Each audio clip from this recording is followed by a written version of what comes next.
যারা আমার হাইব্রিড ঘাস, এই ঘাসটা আমার 3 মাস, প্রায় 3 মাস প্লাস হলো লাগানো। 3 মাসের ঘাস দেখেন কত বড় হয়েছে। এটা প্রথম কাটিং, দ্বিতীয় কাটিংয়ে এত টাইম লাগবে না, তার আগেই হয়ে যাবে।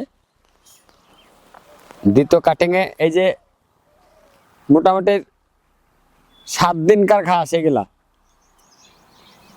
7 দিন হয়েছে কাটিং হওয়া। এই দেখেন কত বড় হয়ে গেছে 7 দিনে। দেখেন এই ঘাসটা, এটা আমার নিপিয়ার ঘাস, এটা সেই জারাওয়ান হাইব্রিড। আর এই দেখেন এইদিকে এরকম হয়েছে, এটা হচ্ছে ঘাস।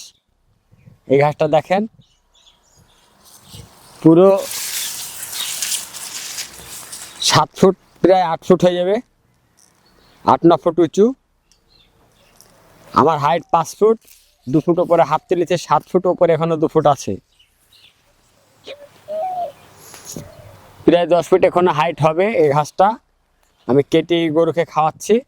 একটা ঘাসের গুঁড়া থেকে মোটামুটি লাগিয়েছিলাম আমি একটা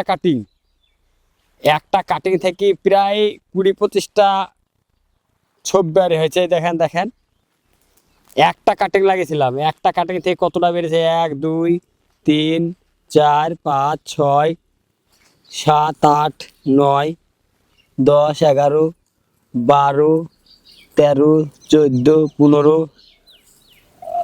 16 17 18 19 20 21 22 23 24 25 26 27 28-30টা মতন।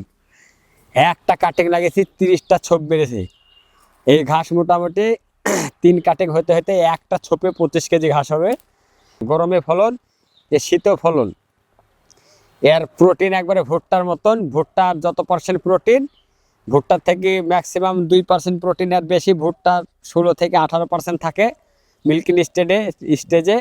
আর এটা শীষ বেরানোর আগে আগে মুখ কাটলে এটা 20% প্রোটিন। এই ঘাসটা আপনার এত ফলনশীল ঘাস, যদি 1 বিঘা লাগানো থাকে, তাহলে 1 বিঘাতে মোটামুটি 10টা গরু যদি থাকে, 1 বিঘা ঘাস থাকলে আপনার সমস্যা নাই, একলাই কভার করে দিবে। কাটিং কারোর যদি দরকার লাগে আমাদের এখানে, আমার এখান থেকে করে দেবো। আমাদের ফোন নাম্বারটা নিতে পারেন। 2 মাস পরে আর পাবেন। এখন আমার এখনো লাগানো কমপ্লিট হয়নি, আমি লাগানো কমপ্লিট করে নেব। যদি কেউ কাটিং নেন, তাহলে কাটিং আমরা এখান থেকে দিতে পারবো।